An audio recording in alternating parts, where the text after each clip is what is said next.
Sweat pooled at the base of Margot's spine, plastering the borrowed rigid silk to her skin. The charity gala smelled like stale gin and desperation barely masked by thousands of dollars of heavy floral perfume. "Nobody wants you here," Cecilia had whispered moments ago, her breath hot and smelling faintly of salmon canapes. It was a petty cruelty. Margot was used to it. She wasn't used to the sudden, suffocating silence that followed, or the heavy, rhythmic thud of leather shoes crossing the marble floor straight toward her. Champagne in these places always gave Margot a headache right behind her left eye. It wasn't the good stuff despite the crystal flutes. It was acidic, leaving a film on her teeth that she kept running her tongue over a nervous tic she couldn't suppress. She stood wedged between a massive shedding fern and a marble pillar that radiated a deep, unyielding cold through the thin fabric of her dress. The dress was Cecilia's cast-off. A muted, ugly, bruised plum color with a zipper that dug into Margot's lower ribs every time she drew a full breath. She took shallow sips of air, making her lightheaded. The ballroom of the Grand Hotel was a sea of shifting bodies, a blur of sequins' dark tuxedos, and the harsh glare of camera flashes from the press penned near the entrance. Margot hated it here. She hated the noise, a dull, continuous roar of overlapping conversations, the clinking of silverware against porcelain, the screech of a microphone feeding back near the podium. She hated the way she felt inside her own skin, too large, too awkward, too painfully visible, despite her desperate attempts to blend into the wallpaper. Cecilia materialized from the crowd, smelling of Chanel and expensive mints. Her older sister didn't glide. She marched a heat-seeking missile in emerald green velvet. Cecilia held her own champagne flute by the stem, her manicured nails tapping a restless rhythm against the glass. "You're sweating," Cecilia said. It wasn't a question, and it wasn't an expression of concern. It was an accusation. Margot wiped a damp palm against the side of her dress, wincing as the rough silk caught on a hangnail. "It's hot in here. They have the heat up too high." "It's climate-controlled, Margot. You're just nervous. You always sweat when you're nervous." Cecilia didn't look at her. She was scanning the room, her eyes darting over the heads of the local politicians and the bored socialites. She was looking for someone important, someone who mattered. "You shouldn't have come. Mom told me I had to. Mom tells you a lot of things. It doesn't mean you have to inflict yourself on the rest of us." Cecilia finally turned her gaze to Margot. Her eyes were exactly the same shade of brown as Margot's, but where Margot's were usually tired and wide, Cecilia's were sharp, assessing, and entirely devoid of warmth. "Look at you. You're picking at your cuticles again. You look like a stray dog someone let in out of the rain." "It's embarrassing." Margot swallowed. Her throat felt tight, coated in the acidic residue of the cheap wine. She wanted to say something cutting. She wanted to tell Cecilia that her dress looked like upholstery, or that her husband was currently in the corner staring too long at a waitress who looked barely out of high school. But the words withered in her throat. They always did. Confrontation made Margot feel nauseous. Her stomach churned, a dull ache radiating from her navel. "I'll just stay out of the way," Margot muttered, looking down at her scuffed heels. She had tried to polish them with a hotel towel, but the leather was permanently scuffed at the toes. "See that you do." Cecilia took a sip of her drink, leaving a perfect semi-circle of red lipstick on the rim. She leaned in closer. Her voice dropped, losing the sharp, performative edge it had when she wanted others to hear, becoming a flat, deadpan whisper. "Nobody wants you here, Margot. You're taking up space. Just try to be invisible until it's time to go." Cecilia pulled back, offered a brilliant plastic smile to a passing alderman, and walked away, her heels clicking a sharp staccato against the marble. Margot closed her eyes. The urge to cry wasn't a delicate, poetic thing. It was an ugly, stinging pressure behind her sinuses. Her nose ran slightly. She sniffed, wiping the back of her wrist across her nostrils, feeling entirely pathetic. She was 26 years old, and she was still letting her older sister make her want to hide in a coat closet. She opened her eyes and focused on the fern. A single brown leaf was clinging to the stem. She reached out and pinched it between her thumb and forefinger. It crumbled into dry dust. She rubbed the dirt into her skin, grounding herself in the gritty texture. Invisible. Fine. She could do invisible. She took a step back, pressing her spine flush against the freezing marble of the pillar. The zipper bit into her skin. She welcomed the sharp pinch. It was better than the dull ache in her chest. She raised her glass, finding it empty, and debated the logistics of making it to the bar without being intercepted by anyone her mother knew. It was then that the noise in the ballroom began to die. It wasn't instant. It started near the grand double doors at the far end of the hall. The roar of conversation thinned out, dissolving into murmurs, then nervous whispers, and finally a heavy, suffocating silence that rolled across the room like a physical wave. Even the string quartet tucked away on a small balcony stumbled over their sheet music, the cellist dragging a discordant screeching note across the strings before stopping entirely. Margot looked up, her fingers still coated in fern dust. The air pressure in the room seemed to drop. Margot felt a popping sensation in her ears. Standing in the entryway, flanked by 4 men who looked entirely out of place in their dark, slightly ill-fitting suits, was Dominic Rossi. He didn't look like the monsters in the movies. He didn't have a scar across his eye or a permanent sneer. He looked tired. He wore a charcoal suit that fit him perfectly, but he wore it like it was a chore. His tie was loosened, the top button of his shirt undone, revealing a sliver of pale skin and dark hair. He was tall, but not abnormally so, with broad shoulders that sloped slightly, as if he carried something heavy. But it wasn't his appearance that choked the room. It was the absolute, unyielding stillness of him. The men around him were constantly moving, scanning the crowd, checking their jackets, shifting their weight. Dominic was completely static. He stood there, his hands resting loosely at his sides, his dark eyes sweeping over the frozen crowd. Margot had heard the whispers. Everyone in the city knew the Rossi name. They owned the shipping yards, the waste management contracts, and if the rumors were true, half the police force. They were blood and concrete and quiet disappearances. They didn't come to charity galas. They didn't mingle with the country club set. Yet here he was. The silence dragged on, agonizing and thick. Someone near the buffet dropped a fork. The clatter echoed like a gunshot, making 36 people flinch simultaneously. Dominic didn't blink. He finally moved, taking a slow, deliberate step into the ballroom. The crowd parted. It was a frantic, uncoordinated scramble. Men in expensive tuxedos tripped over their wives' hemlines. Women clutched their pearls, pulling back so far they knocked into tables. It was like watching water drain around a stone. A clear, wide path opened up down the center of the room. Margot stayed pressed against her pillar. She felt a hysterical giggle bubbling in the back of her throat, completely inappropriate and purely born of panic. Her hands were shaking so badly her empty champagne flute rattled against her rings. She quickly set the glass down on a passing tray, left abandoned on a cocktail table. Dominic was walking down the makeshift aisle. His shoes didn't click. They thudded a heavy, measured sound. He wasn't looking at the terrified faces of the socialites. He wasn't looking at the mayor, who had turned a sickly shade of grey near the ice sculpture. He was looking straight ahead, toward the back of the room, toward the pillars. Margot's breath hitched. She followed his line of sight. Cecilia was standing about 10 feet to Margot's left, her emerald dress vibrant against the neutral walls. Cecilia had stopped marching.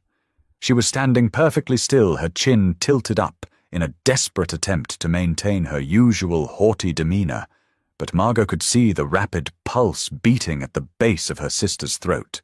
He's coming for Cecilia, Margot thought. A cold spike of dread shot through her. Her sister was ruthless, but she was entirely out of her depth against a man like this. What had Cecilia's husband done? Embezzled made a bad deal. Dominic drew closer. The smell of him reached Margot before he did. It wasn't cologne. It was the sharp, metallic tang of ozone, like the air right before a thunderstorm, mixed with cold leather and peppermint. It was a harsh, waking smell that cut straight through the cloying floral perfume, choking the room. He stopped. He was close enough now that Margot could see the faint stubble on his jaw, the dark circles under his eyes that spoke of chronic insomnia. She could see the way his knuckles were scarred, the skin thick and shiny. He hadn't stopped in front of Cecilia. He had stopped in front of Margot. The ballroom was so quiet Margot could hear the ragged, shallow breathing of the woman standing 3 feet away. She could hear the hum of the air-conditioning unit above them. She could hear her own blood roaring in her ears. She stared at Dominic's chest, the charcoal wool of his suit, a tiny imperceptible snag in the thread near his lapel. She couldn't look at his face. Her mind went entirely blank. Flight or fight kicked in, but her body chose freeze. She squeezed her eyes shut, waiting for the demand, the threat, the gun. She braced herself for whatever horrific reality she had somehow stumbled into. "You're breathing like you're going to pass out." His voice wasn't a deep, booming baritone. It was a low, gravelly rasp. It sounded like he hadn't used it much recently. It sounded profoundly tired. Margot opened her eyes. She forced her gaze up past the snagged thread, past the loosened tie to his face. His eyes weren't black as she had assumed from a distance. They were a dark, muddy hazel catching the harsh chandelier light. He was looking down at her, his expression entirely unreadable. There was no malice in his face, just a heavy, scrutinizing weight. Margot opened her mouth. Her throat was bone dry. She swallowed hard, the click audible in the silence. She croaked, her voice cracking embarrassingly. She cleared her throat, sounding like a dying frog. "I have low blood sugar." It was the stupidest thing she could have possibly said. It wasn't even true. For a fraction of a second, the corner of Dominic's mouth twitched. It wasn't a smile. It was a brief, muscular spasm of amusement that vanished as quickly as it appeared. "Low blood sugar," he repeated flatly. Margot felt a hot flush creep up her neck, painting her cheeks a blotchy, unattractive red. She dug her fingernails into the fleshy part of her palms. "Yes, the catering is slow." She was talking to a mob boss about the catering. She was going to die, and her last words were going to be a Yelp review. Behind Dominic, the 4 men in ill-fitting suits stood like statues. One of them, a man with a broken nose, was staring at her, with blank, dead eyes. Dominic shifted his weight slightly. He reached out. Margot flinched. She couldn't help it. Her shoulders jerked up to her ears, and she squeezed her eyes shut again, a small, pathetic whimper escaping her lips. Nothing hit her. She slowly opened one eye. Dominic's hand was extended toward her. It was a large hand, the skin rough, the fingernails blunt and clean. He was offering it to her palm up. "Let's go," he said. Margot stared at the hand. "Go." "Yes. Go where?" "Anywhere that isn't here." Margot blinked. The confusion was rapidly overtaking the terror. I don't know you." "I know." "Then why are you—" She gestured vaguely at him, at his hand, at the entire terrified room. "Doing this?" Dominic sighed. It was a long, weary exhalation that rustled the fabric of his suit. He dropped his hand, sliding it into his trouser pocket. He leaned in slightly, closing the distance between them. The smell of peppermint and ozone wrapped around her, suffocating and sharp. "I've been standing in the back of this room for 20 minutes. He said, his voice dropped so low it was only for her. "I watched you pick at your dress. I watched you rub dirt on your hands. And I watched the woman in the green velvet tell you that nobody wanted you." Margot stiffened. The flush on her neck receded, replaced by an icy, jarring shock. He had heard that. This terrifying, dangerous man had witnessed her most pathetic, humiliating moment. "She's my sister," Margot said defensively, wrapping her arms around her stomach. She's a bitch, Dominic countered without heat, just stating a fact. And she's wrong. Margot stared at him, her chest tight. You don't even know my name, Margot, he said instantly. She took a half step back, hitting the marble pillar. How do you know that it's my business to know things? He pulled his hand back out of his pocket and offered it again. You look like you're going to vomit or cry. Probably both. I don't want to be here. You don't want to be here. Take the hand, Margot. She looked past him. The entire room was watching them. Hundreds of eyes. Cecilia was staring, her mouth slightly parted, her face pale. The smugness was entirely gone, replaced by profound, unadulterated shock. The alderman looked like he was praying. The mayor was sweating through his collar. They were all looking at her. Not with pity. Not with the usual bored dismissal. With fear. Because this man, this ghost from the ugly side of the city had crossed the room for her. Margot looked back at Dominic's hand. The scars on his knuckles. The calluses. It wasn't a safe hand. It was a hand that broke things, but it was a hand reaching for hers. Her own hand was trembling violently as she raised it. She hesitated for a second, hovering just an inch above his palm. She felt a hysterical laugh, threatening to break free again. What was she doing? She was walking out of a charity gala with a Mafia boss because her sister was mean to her. It was insane. It was completely unhinged. She let her hand drop into his. His grip was instantly firm. His skin was warm, dry, and rough, just as it looked. He didn't pull her. He simply closed his fingers around hers and turned. Walk, he instructed quietly. Margot stumbled on her first step, her scuffed heel catching on the edge of a rug. She pitched forward slightly, but Dominic's grip on her hand tightened, acting as an iron brace that kept her upright. He didn't look back or slow down. He just adjusted his stride to match her clumsy recovery. They walked back down the cleared aisle.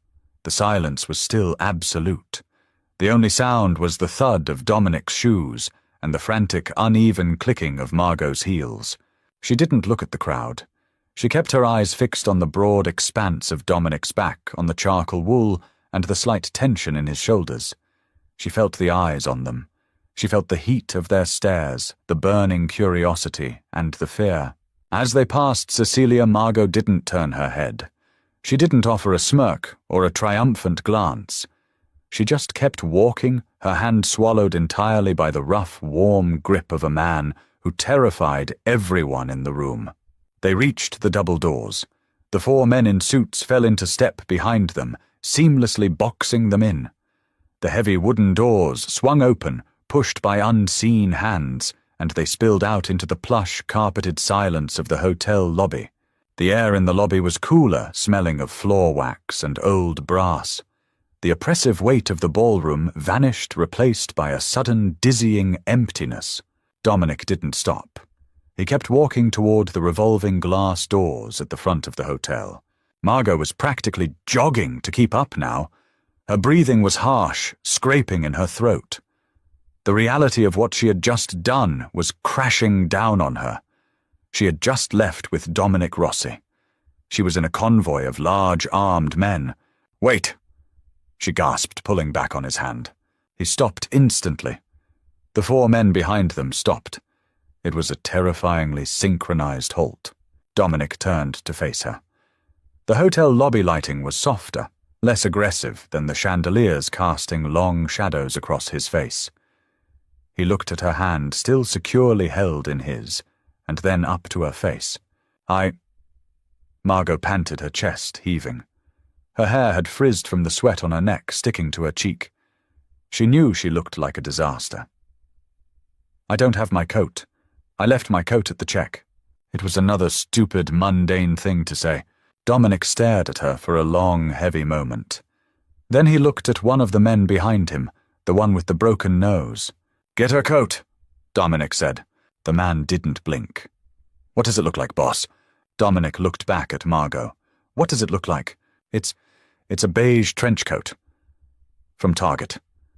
She whispered, her face burning. "It has a missing button on the left cuff. The man with the broken nose nodded once sharply and turned on his heel, marching back toward the ballroom doors. Dominic looked down at her. He didn't let go of her hand. "Target!" He noted his voice devoid of judgment. It was on sale. Margot defended weakly, wanting the floor to open up and swallow her whole. "Okay," he said softly. He reached out with his free hand and carefully tucked the frizzy strand of hair behind her ear. His fingers grazed her damp skin, a fleeting, startlingly gentle touch that sent a sharp jolt of electricity down her spine.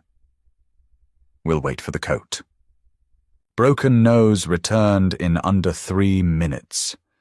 He held the beige trench coat delicately by the collar, keeping it suspended away from his dark suit, like it was a piece of forensic evidence.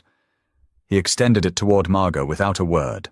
"Thank you," she mumbled, reaching for it. Dominic intercepted. He took the coat from his man, shook it out with a sharp snap of fabric, and stepped behind Margot. He held it open. The gesture was so mundane, so strangely domestic, that Margot froze. She stared at the empty sleeves, then glanced over her shoulder at him. His face gave nothing away. He just waited, his arms slightly raised. She shoved her arms into the sleeves. The familiar, cheap polyester lining slid over her bare skin, immediately trapping her body heat. It smelled like her cramped apartment and the lavender detergent she bought on clearance. She pulled the lapels tight across her chest, effectively hiding the ugly plum dress. She felt a fraction more human, a fraction less exposed. "Better?" Dominic asked, stepping around to her side. "Yes." She didn't look at him. She looked at the missing button on her cuff. He didn't offer his hand again. He just nodded toward the glass doors. The entourage moved. Stepping out of the hotel was like stepping into a vacuum. The humid night air hit them thick with the smell of exhaust damp asphalt and impending rain. 3 massive black SUVs sat idling at the curb, taking up the entire loading zone. They rumbled with a deep, bass-heavy vibration that Margot could feel in the soles of her scuffed shoes. A man in the lead car jumped out and pulled the rear passenger door open. It wasn't a normal car door. Margot saw the thickness of it, the heavy metal reinforcement around the frame, the green tint on the edge of the glass. Bulletproof. The absurdity of her situation spiked again. She was a substitute kindergarten teacher who clipped coupons. She had no business getting into a rolling bunker. Dominic stood by the open door waiting. The streetlights overhead caught the sharp angles of his face, emphasizing the hollows beneath his cheekbones. He looked like a man running on fumes and black coffee. Margot climbed in. The leather seats were freezing. They smelled like new car chemicals and faint cigar smoke. She slid across to the far side, pulling her knees tightly together, her cheap coat bunching up around her thighs. Dominic climbed in after her. The door shut with a solid, definitive thud that instantly severed all sound from the street. The silence inside the cabin was absolute. It was a heavy engineered quiet that made Margot's ears ring. "Where are we going?" she asked, her voice sounding entirely too loud in the enclosed space. "Where do you want to go?" Dominic asked back. He slouched into the seat, resting his head against the headrest and closing his eyes. The tension in his jaw remained. Margot stared at his profile. "Home. I want to go home. Address." She rattled off an intersection in a neighborhood that was a solid 40-minute drive from the glittering downtown hotel. It was a place characterized by peeling paint, flickering street lamps, and a heavy police presence on weekends. Dominic didn't open his eyes. He tapped his fingers twice against his thigh. The SUV pulled away from the curb, merging smoothly into the sparse late-night traffic. They drove in silence. Margot watched the city lights smear across the tinted glass. The adrenaline was beginning to crash, leaving behind a cold, hollow ache in her stomach and a throbbing pulse at her temples. She curled her hands into fists inside her coat pockets, her fingernails digging into her palms. She looked at the man beside her. He appeared asleep, his breathing slow and even. but his right hand resting on his knee was perfectly relaxed, while his left hand was clenched slightly, the scarred knuckles pulled taut. "Why did you do it?" The question slipped out before she could bite it back. Dominic didn't move for a long moment. Then he opened his eyes and turned his head slowly to look at her.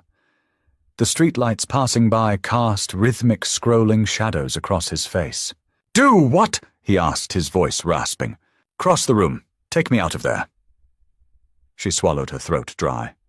"Make a spectacle?" "I don't make spectacles, Margot. People just like to stare." "You terrified them." "Good. But why me?" She leaned forward, slightly frustrated by his non-answers. "You don't know me. I'm nobody. I was just standing by a plant." Dominic shifted, turning his body slightly toward her.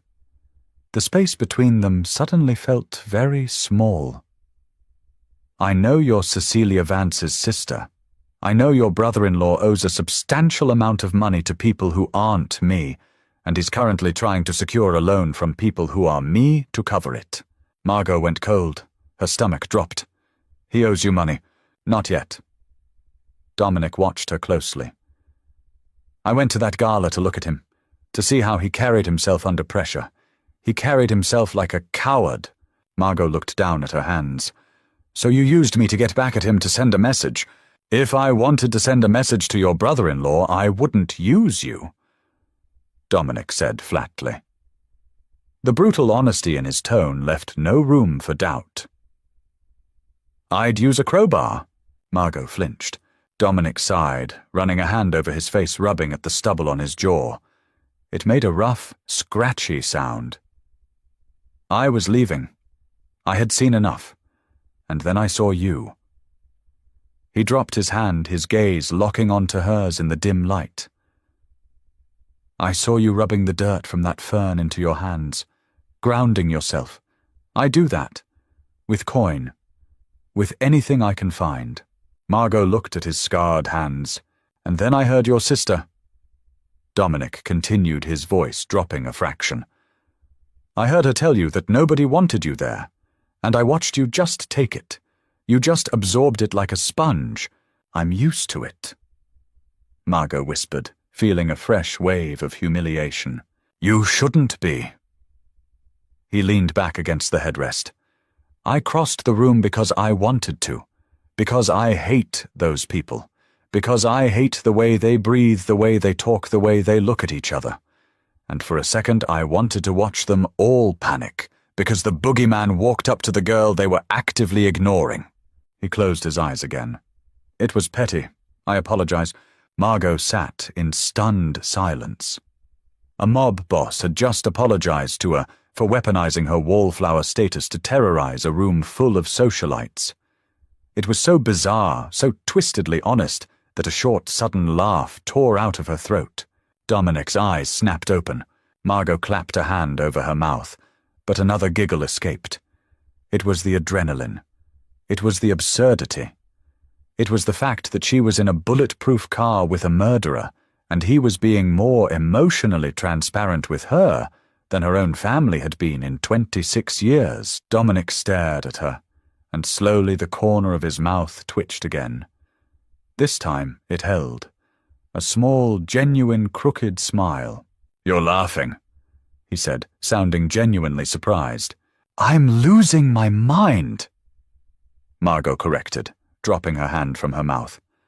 "I'm having a psychotic break." "Probably." He turned to face the front. "Pull over," he ordered the driver. The SUV didn't pull over to the side of the road.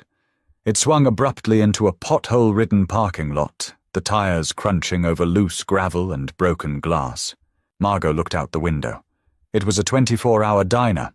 The neon sign above the door buzzed violently, casting a sickly pink glow over the cracked asphalt. The D and the R were burned out, spelling Ein. "We're not at my apartment," Margot noted. "You said you had low blood sugar." Dominic pushed his door open. The humid air flooded back in. "I'm hungry. We're eating." He didn't wait for her. He stepped out and started toward the entrance. Margot scrambled out after him, pulling the beige coat tighter. The two trailing SUVs had parked in a defensive perimeter, blocking the main exits of the small lot. The men in suits didn't get out. They just sat, engines running, lights off. Dominic pushed through the heavy glass doors of the diner. A bell jingled cheerfully, entirely at odds with his grim presence. The interior smelled fiercely of burnt coffee, old bacon grease, and strong floor cleaner. It was painfully bright, illuminated by rows of humming fluorescent tubes that cast everything in a stark, unforgiving light. There were only 3 other people in the diner, a tired-looking waitress wiping down a counter, a man asleep in a corner booth, and a truck driver eating a mountain of eggs. Dominic slid into a red vinyl booth near the back, facing the door. He didn't tell her to sit, just looked at the empty bench opposite him. Margot slid in the vinyl, squeaking loudly against her coat. The table was slightly sticky. Margot put her hands in her lap to avoid touching it. The waitress approached, carrying a coffee pot. She looked at Dominic's expensive suit, then at Margot's frizzy hair and beige coat. She chewed her gum aggressively. "Coffee." "Black," Dominic said. "Water," Margot said. "Please." The waitress filled a heavy ceramic mug for him and dumped a plastic cup of ice water in front of Margot. "Know what you want, or do you need a minute?" "Fries," Dominic ordered. "A large plate. Extra salt." He looked at Margot. "Anything else?" Margot shook her head. Her stomach was tied in knots. She couldn't imagine eating. The waitress nodded and walked away, her rubber-soled shoes squeaking on the linoleum. Dominic wrapped both of his hands around the steaming mug. He didn't drink. He just let the heat seep into his palms. The harsh fluorescent lights stripped away the shadows that the car had provided. Margot could see the deep lines of exhaustion bracketing his mouth. He looked older here. Less like a myth, more like a man who worked too many hours in a terrible job. "You don't have to stay," Dominic said, quietly, looking down at his coffee. "I can have one of my men take you home right now. You don't have to eat the fries." Margot looked at the plastic water cup. Condensation was pooling at the base. She traced a circle in the moisture with her index finger. Why was she staying? She was terrified of him. She had spent the last hour expecting a gun to be pulled. But sitting here in this terrible lighting with the smell of old grease masking the ozone and peppermint, he just seemed tired. And for the first time all night, nobody was looking at her with disdain. "I like fries," Margot said softly. Dominic looked up. His hazel eyes searched her face, looking for the lie. He didn't find one. He slowly released a breath he seemed to have been holding and took a sip of his black coffee. The fries arrived a few minutes later, dumped unceremoniously onto a thick oval plate, radiating heat and glistening with grease. Dominic pushed the plate to the center of the table. He didn't take any. He just watched her. Margot hesitated. She reached out, picked up a single searing hot fry and blew on it. She took a bite. It was perfect. Crispy on the outside, fluffy on the inside, heavily salted. She closed her eyes for a brief second, savoring the simple, greasy comfort of it. It tasted like reality. It tasted like the opposite of dry salmon canapes. When she opened her eyes, Dominic was still watching her. "Good?" he asked. "Yes." She picked up another one. "You're not eating." "I lose my appetite when I'm working." "Are you working now?" "I'm always working." He picked up his mug again. "Tell me about the dress." Margot stopped chewing. She swallowed hard the fry, suddenly feeling like a lump of lead. She looked down instinctively, pulling the lapels of her coat tighter, completely covering the bruised plum silk. "It's ugly," she said bluntly. "It's not your color." He agreed, devoid of tact. "Why are you wearing it?" "Because it belongs to Cecilia. And my mother said I couldn't go to a gala in my work clothes, and I couldn't afford to buy anything new, so I wore the hand-me-down." Margot took a long drink of her ice water, letting the cold ground her. "It has a broken zipper. It's been digging into my ribs all night." Dominic's expression darkened. It wasn't a dramatic shift, just a sudden tightening of the muscles around his jaw, a slight narrowing of his eyes. "Take the coat off." Margot's heart hammered against her ribs. "No. Margot, Take the coat off. It's freezing in here, she lied. I'll give you my jacket. He leaned forward, bracing his forearms on the sticky table. The raw power of him, momentarily masked by the diner setting, flared back to life. Take the coat off and let me fix the zipper. She stared at him, caught between the instinct to obey the dangerous man and the deep-seated humiliation of exposing the ugly dress again. She slowly reached for the lapels. She peeled the beige fabric back, letting it slip off her shoulders and bunch against the vinyl seat behind her. The bruised plum silk felt incredibly thin in the air-conditioned diner. Dominic didn't look at her chest. He stood up, sliding out of the booth. He walked around the table and stopped behind her. Margot sat rigid. She felt his body heat radiating against her bare shoulders. She smelled the ozone again. "Where is it catching?" he asked, his voice a low rumble, right behind her ear. "On the left side," she whispered, "right below the rib cage." She felt his fingers brush against the silk. His touch was incredibly precise. He traced the line of the zipper down her side. The rough calluses on his fingertips dragged slightly against the delicate fabric. He found the snag. "Hold still," he instructed. She held her breath. She felt a slight tug, a brief moment of resistance, and then the sharp pinch that had been digging into her flesh for 3 hours vanished. He smoothly zipped it down an inch, then back up, securing it. "Better?" "Yes." She let out a shaky exhale. "Thank you." Dominic stayed behind her for a second longer. She felt the ghost of his knuckles brush against the bare skin of her shoulder blade. A shiver violently racked her body, having nothing to do with the temperature of the room. He walked back around the table and slid into his seat. He picked up his coffee mug. He didn't say another word about the dress. They sat in silence while Margot finished half the plate of fries. The diner remained quiet, save for the rhythmic squeak of the waitress's shoes and the low hum of the refrigerators. It was the most comfortable silence Margot had experienced in years. There was no pressure to perform, no need to shrink herself down. She was just a woman eating fries in an ugly dress, and he was just a tired man drinking black coffee. The drive to Margot's apartment was shorter. The streets were emptier, the city finally sleeping. When the SUV pulled up to the curb outside her building, the stark contrast between their worlds became violently apparent. Her apartment building was a square block of red brick, stained with decades of city grime. The security door was propped open with a rusted coffee can. The streetlight out front flickered, casting a strobe light effect over the overflowing dumpsters on the corner. Dominic looked out the tinted window at the building. He didn't frown, but the hard lines of his face set into something resembling stone. "I can walk myself up," Margot said, reaching for the heavy door handle. "No." Dominic was already unbuckling his seatbelt. "I'm walking you up." She didn't argue. She didn't have the energy. They walked up 3 flights of stairs. The hallway smelled like boiled cabbage and stale cigarettes. The carpet was a mottled, unidentifiable brown stained heavily near the doorways. The single bulb overhead buzzed angrily. Dominic walked slightly ahead of her, his hand hovering near the inside of his jacket. He scanned the narrow hallway with a cold, predatory focus, evaluating every shadow, every closed door. He looked entirely out of place here in his charcoal suit, a dark prince in a decaying castle. They reached her door, apartment 3B. The brass number 3 hung upside down by a single screw. Margot dug her keys out of her small clutch.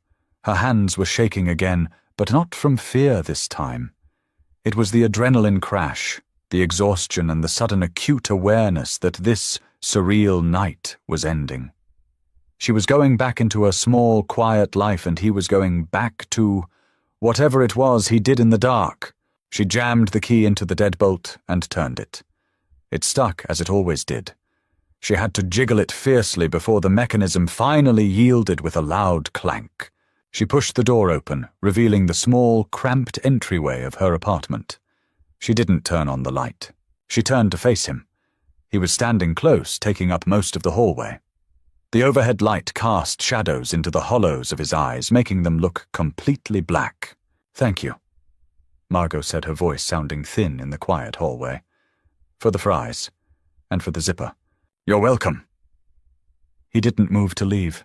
He stood there looking down at her, his expression unreadable. The silence stretched between them thick and heavy. Margot felt a sudden irrational panic rising in her chest. She wanted to invite him in. She wanted to offer him a glass of tap water. She wanted to do something, anything, to prolong this strange collision of their lives. But she didn't. She just stood there, clutching the edge of her door. Dominic reached into his jacket pocket. He pulled out a small black plastic rectangle. A burner phone. He held it out to her. Margot looked at it, then back up to his face. "What is this?" "A phone." "I know what a phone is. Why are you giving it to me?" "Because tomorrow your sister is going to call you, and your mother is going to call you, and they are going to demand to know what happened, and they are going to use it to make you feel small again." Dominic's voice was low, entirely devoid of emotion, stating facts. "And your brother-in-law might try to contact you, thinking you have some kind of pull with me now." Margot felt a cold knot form in her stomach. He was right. Tomorrow was going to be a nightmare. "Keep that phone on you," Dominic said, pressing it into her palm. His fingers lingered against hers for a second, warm and rough. "There is only one number programmed into it. It rings directly to me. Not my men. Me." Margot stared at the cheap plastic device in her hand. It felt incredibly heavy. "If he bothers you," Dominic continued, his voice dropping to a dangerous gravelly register. "If anyone bothers you, you press send." "And then what?" Margot whispered. Dominic took a step back, the shadows instantly swallowing the sharp angles of his face. He looked at her one last time, his hazel eyes catching the dim light. "And then," he said softly, "I crossed the room again." He turned and walked away, his heavy footsteps echoing down the linoleum hallway. He didn't look back. Sunlight sliced through the cracked slats of the vinyl blinds, hitting Margot directly in the eyes. She woke with a start, her mouth tasting like copper and old sleep. She was still wearing the bruised plum dress. She peeled herself off the mattress. The silk was completely ruined, now creased beyond repair, and stained with sweat under the arms. She unzipped it, grateful it didn't catch, and let it pool around her ankles on the scuffed hardwood floor. She stepped out of it, kicking it under the bed. Out of sight. Her regular cell phone started vibrating on the nightstand. It vibrated so violently it slowly inched toward the edge of the cheap particle board table. Margot stared at the screen. "Mum," she let it ring out. 2 seconds later it started again. "Cecilia." She picked up the phone, her thumb hovering over the red reject button. Her chest tightened. The old familiar nausea rolled through her stomach. For 26 years, that name on a screen meant incoming criticism. It meant a barrage of passive-aggressive comments about her hair, her job, her lack of ambition.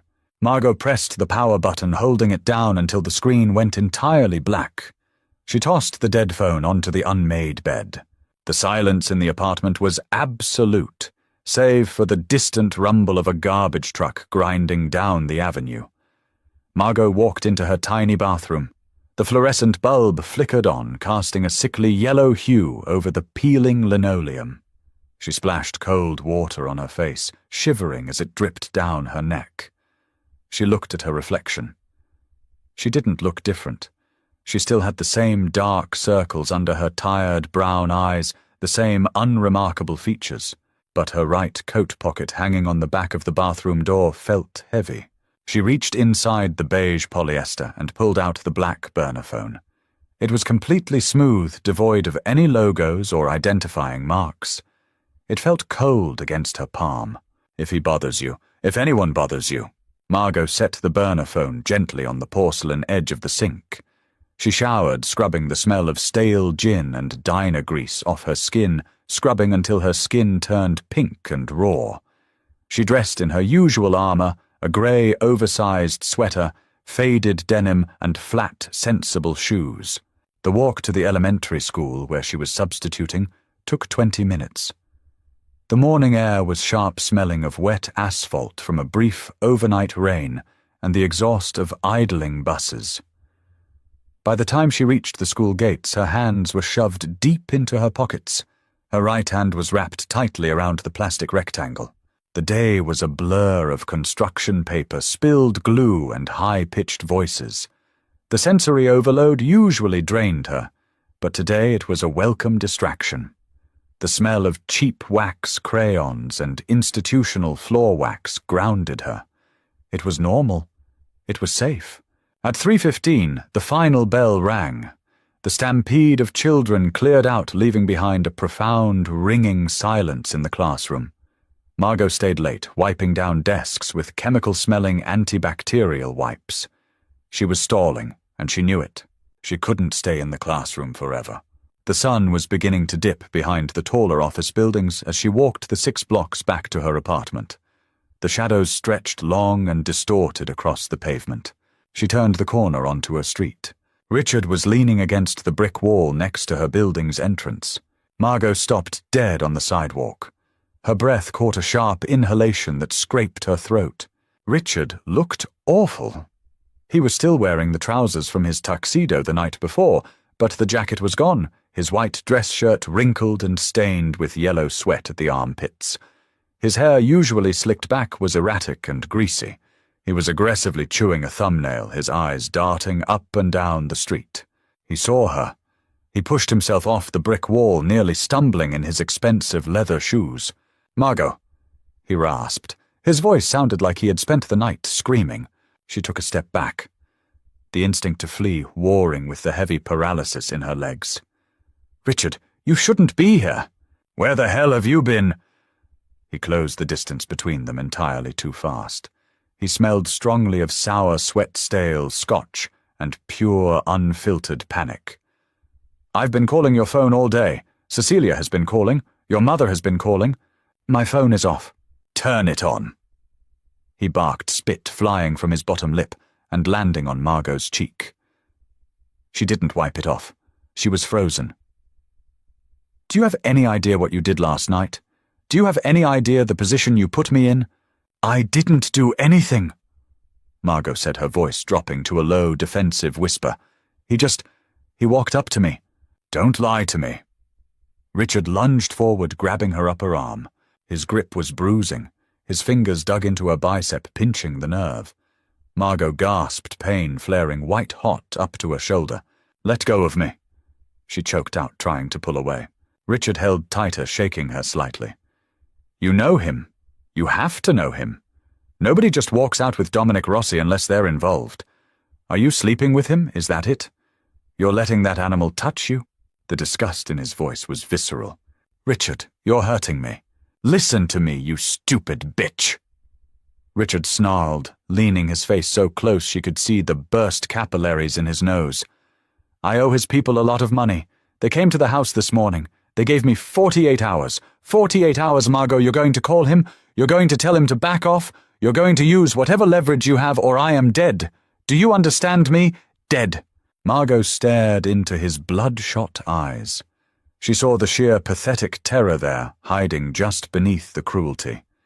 He was a weak man.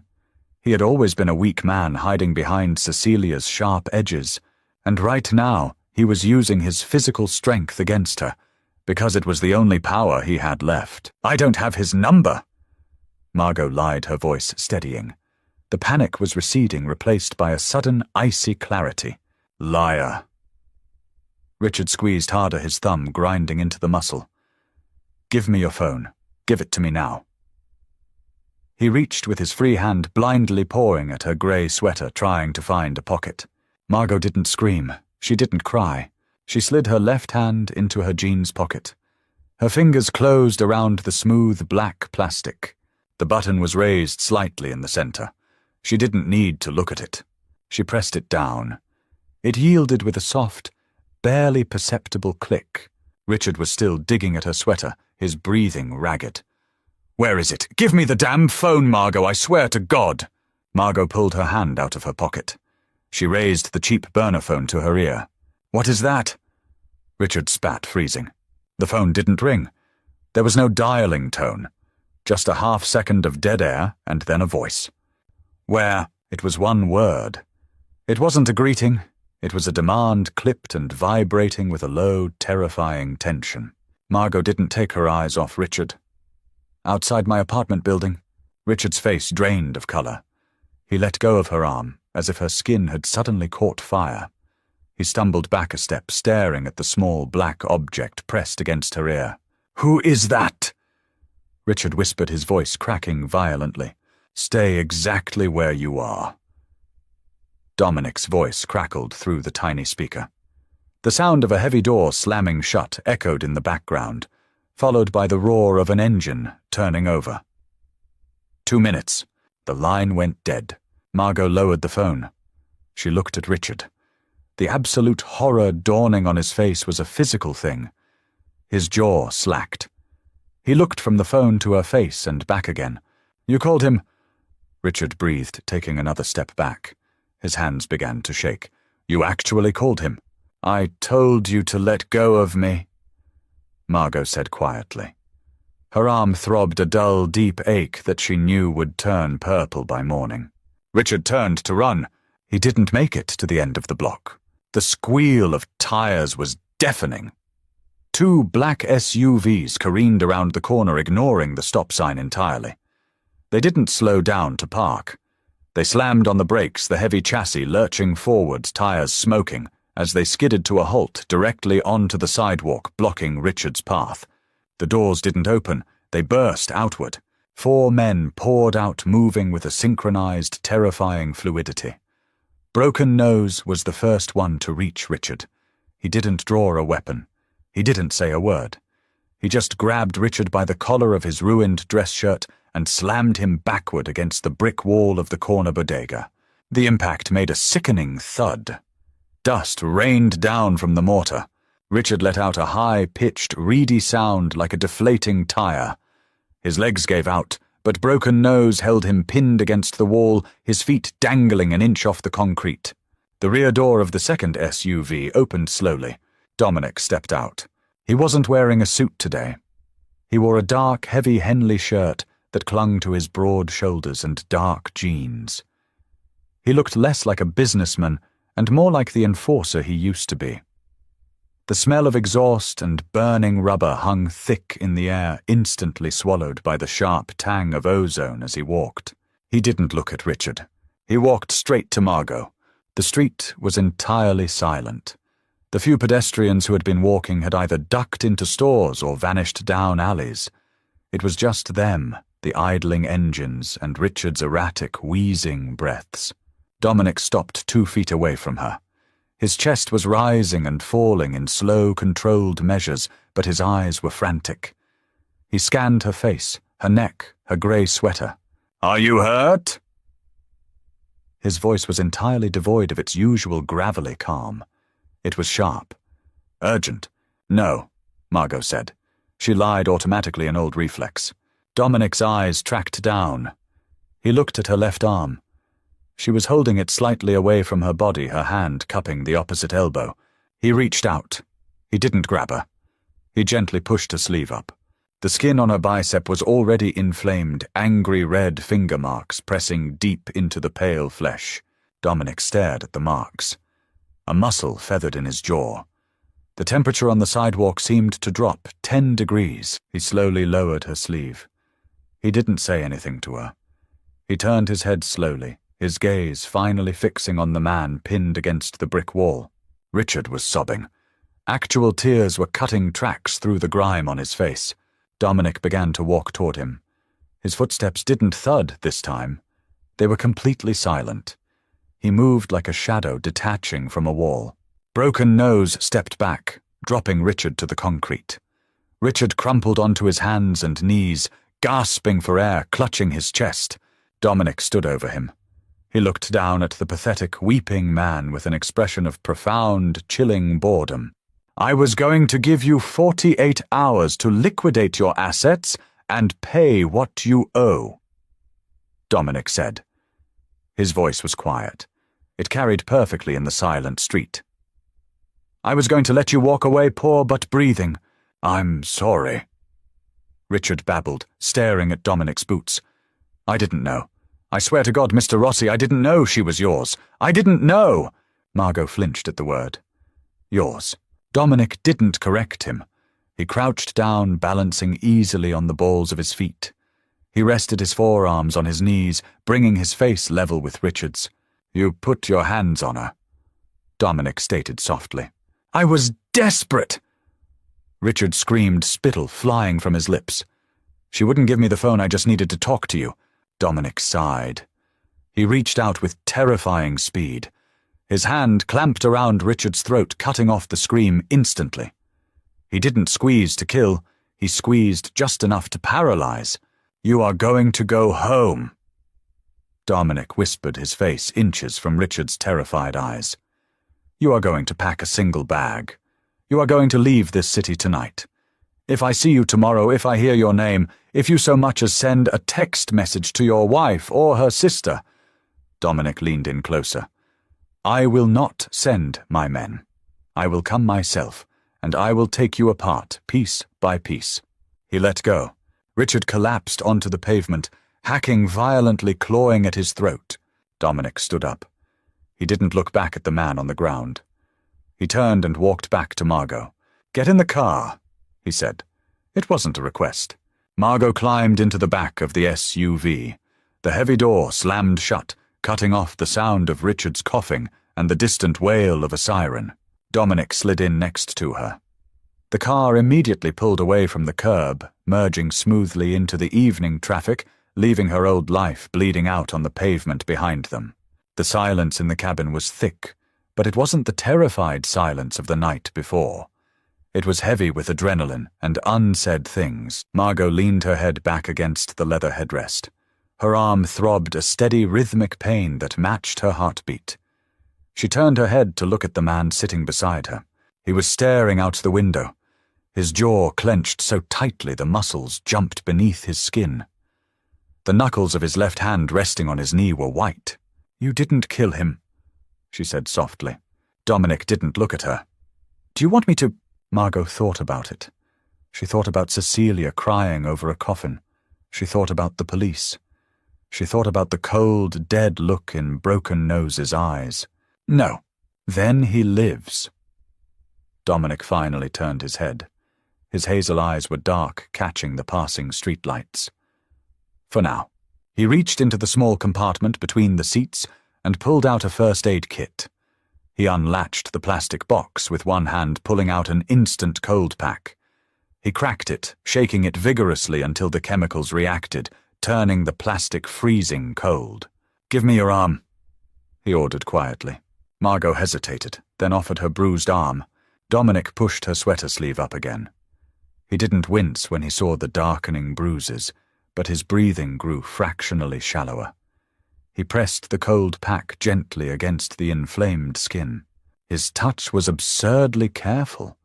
The man who had just choked her brother-in-law on a dirty sidewalk was now holding an ice pack to her arm, as if her bones were made of spun glass. "You should have called me earlier." Dominic said, his eyes focused on the bruise. "When he first showed up. He grabbed me. I didn't have time." "You hesitated." He looked up, his gaze pinning hers. "You hesitated because you were afraid of what I would do." Margot swallowed. "Yes." "Are you afraid now?" Margot looked at his face. The exhaustion was still there, etched deeply into the lines around his eyes. The violence was still there, coiled tight just beneath the surface of his skin. He was a dangerous, ruthless man. He was the darkness that operated on the edges of her city. But as she sat in the back of the armored car, feeling the biting cold of the ice pack and the heavy, solid warmth of his hand holding it against her skin, she realized something profound. She wasn't invisible anymore. For 26 years, she had shrunk herself down to avoid taking up space. She had absorbed the insults, the neglect, the quiet cruelties of her family, all to keep the peace. She had been the dusty fern in the corner of the room. Dominic Rossi had seen her. He had crossed the ballroom. He had handed her a weapon in the form of a plastic phone. He had shown her that she didn't have to absorb the blow. "No," Margot whispered. The word felt strange on her tongue. Truthful. "I'm not afraid of you." Dominic stared at her for a long time. The tension in his shoulders slowly began to unwind. He didn't smile, but the hard edges of his expression softened slightly. "Good." He adjusted his grip on the ice pack. "Because you're not going back to that apartment." Margot blinked. "Where am I going?" "Somewhere safe. Somewhere they can't find you." He looked back down at her arm. "Your sister is going to lose her husband and her money by tomorrow morning. She will blame you. I won't allow you to be there when she does." It was a kidnapping phrased as a rescue. It was entirely presumptuous, arrogant, and controlling.